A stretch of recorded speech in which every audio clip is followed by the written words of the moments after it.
কীর্তনটা বাবা সম্পূর্ণ একটু মন দিয়ে আস্বাদন করতে হবে, এটা জীবনের সাথে মিল। যেমন আপনার কীর্তন শ্রবণ করতে এসেছেন, তার রাত যত গভীর হবে আপনারা তো সবাই বাড়ি চলে যাবেন, আপনারা তো এখানে থাকবেন না, আমরাও থাকবো। তাহলে এসেছেন যখন, আসার পালা শেষ, এবার ফিরে যেতে হবে। ঠিক তেমনি পৃথিবীতে যখন একবার জন্মগ্রহণ করেছি আমরা, জন্ম নেওয়ার পালা শেষ, এবার সবাই আপন ঘরে ফিরে যাওয়া। বাঁশি যখন বাজবে, ডাক যখন আসবে, তখন আর দুপুর লাগবে না, বিকাল লাগবে না, সকাল লাগবে না, রাত লাগবে না, বাঁশি বাজলেই সবাইকে ছেড়ে চলে যেতে হবে। অনেক সময় দেখা যায় কি জানেন, যে বাবার আগে সন্তান চলে যাচ্ছে,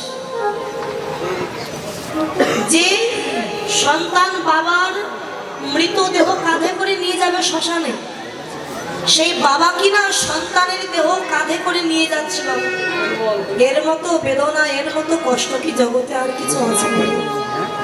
জগতে সব থেকে ভারী বোঝা কি? ভারী বোঝা হচ্ছে একটি পিতার কাঁধে সন্তানের শেষ যাত্রা, এর মতো ভারী জগতে আর কিছু নেই। তাহলে পৃথিবীতে যখন জন্ম নিয়েছে, জন্ম নেওয়ার পালা শেষ, এবারে সবারই আপন ঘরে ফিরে যেতে হবে। এই পালাটির মধ্যে আমরা আস্বাদন করব। দেখুন, মহারাজ পরীক্ষিত তিনি জানতেন যে এক সপ্তাহের মতো তার মৃত্যু হবে, তাই আর বিলম্ব না করে হরিদ্বারে গিয়ে ভগবত কথা আস্বাদন করেছে। এবার ভগবত শাস্ত্র প্রমাণ দিলেন, শুধু মহারাজ পরীক্ষিত নয় বাবা, আমাদের সবারও কিন্তু এক সপ্তাহের মধ্যে মৃত্যু হবে। যদি বলেন কি করে, দেখুন 7 দিনে 1 সপ্তাহ। যেদিন আমার মৃত্যু হবে, হয় শুক্রবার, নইলে শনিবার, নইলে রবিবার, সোমবার, মঙ্গলবার, বুধবার, মানে এই 7 দিনের মধ্যে আমাকে যেতেই হবে। তবে মহারাজা পরীক্ষিত জানতেন আগামী 1 সপ্তাহের মধ্যে মৃত্যু হবে, কিন্তু আমরা তো জানি না আমাদের কোন 1 সপ্তাহের মধ্যে মৃত্যু হবে। সামনের 1 সপ্তাহ, নাকি পরবর্তী 1 সপ্তাহ, নাকি তার পরবর্তী 1 সপ্তাহ। এই জন্য সবসময় প্রস্তুত হয়ে থাকতে হবে। গোবিন্দের বাঁশি বাজলেই আমাদের সবাইকে বিদায় নিয়ে যেতে হবে। তাকে গৌরচন্দ্রিকা আস্বাদন করবো, মানে গৌরলীলা। গৌরলীলা না করে বৃন্দাবন লীলায় প্রবেশ করা যায় না। চলুন আস্বাদন করবো গৌর গোবিন্দের পুত্র গোষ্ঠ লীলা। জয় জয় নিতাই গৌর সীতানাথ প্রীতি প্রেমানন্দে। গৌর গৌরী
সুরধনে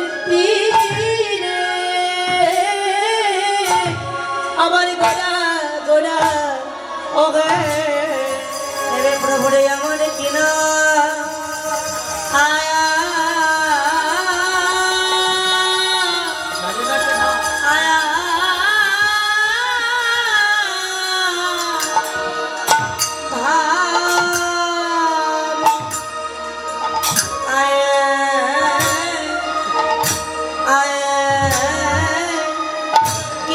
ভাবে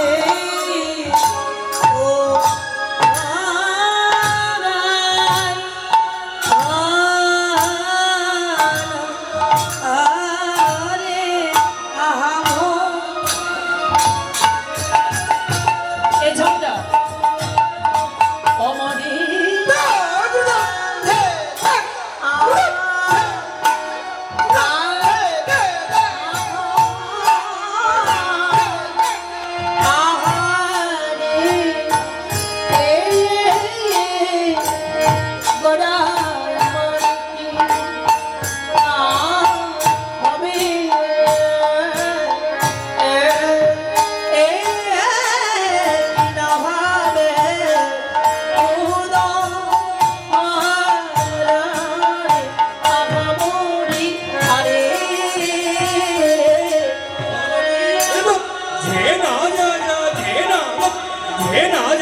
हे ना झा घे गे ना दा दा गे दा गे दा हे ना के का साथ हे गे ना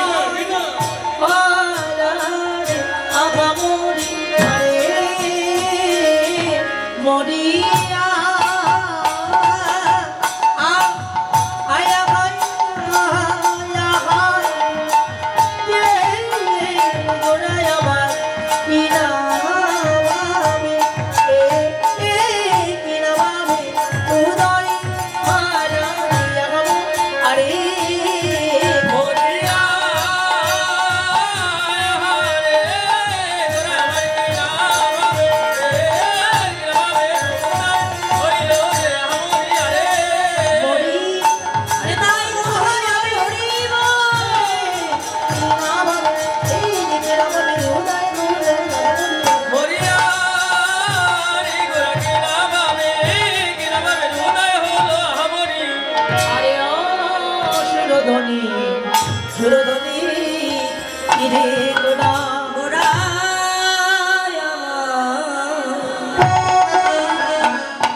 সহচরা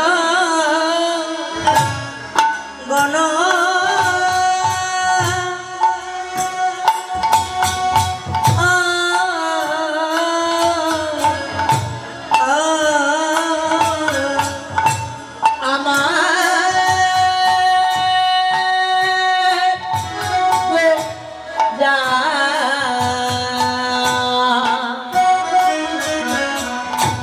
সহ জরা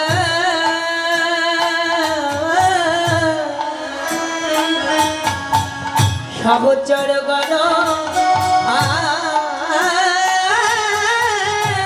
আমার গোড়া গোড়া গোড়া রে আরে সহচর গণ মেলি আমার গোরা গোরায় আমার আনো দেবী ঘর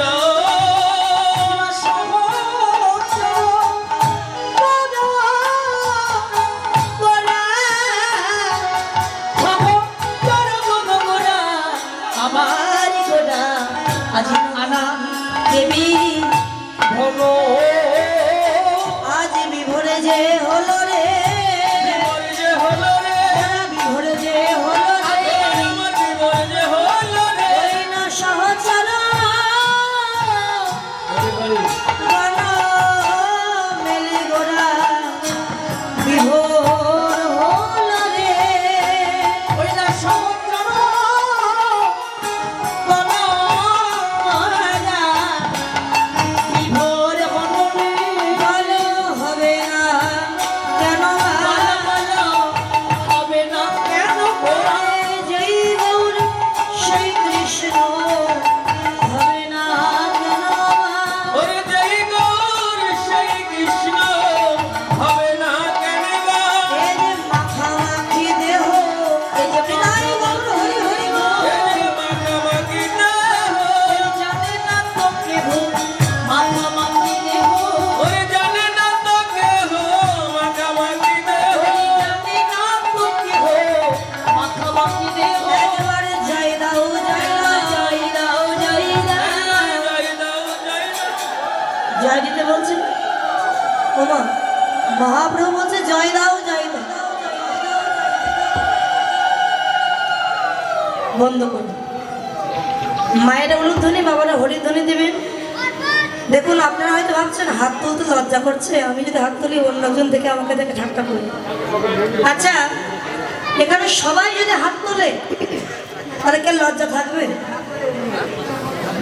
কে কাকে উপহাস করবে আমি যদি সবাই যদি হাত তোলে তাহলে কাউকে কেউ উপহাস করতে পারবে পারবে না এটা হচ্ছে কি হরিনামের স্কুল এই তো দুপুরবেলা আপনারা এখানে যে গীতা পাঠের যে স্কুলটা উদ্বোধন করা হলো তাহলে এটা হচ্ছে হরিনামের স্কুল একটা এই কীর্তন আসন এখানে এসে যদি ভগবানের কাছে আত্মসমর্পণ না করেন কোনো কৃপা হবে না।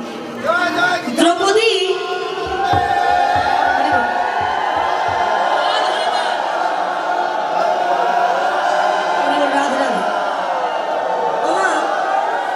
দ্রৌপদীর যখন দুঃশাসন বস্ত্র হরণ দ্রৌপদী কি করলেন, এক হাত দিয়ে নিজের শরীর অঞ্চলটা চেপে রেখে এক হাত দিয়ে ভগবানকে ডেকেছিলেন, ভগবান তুমি দেখা দাও।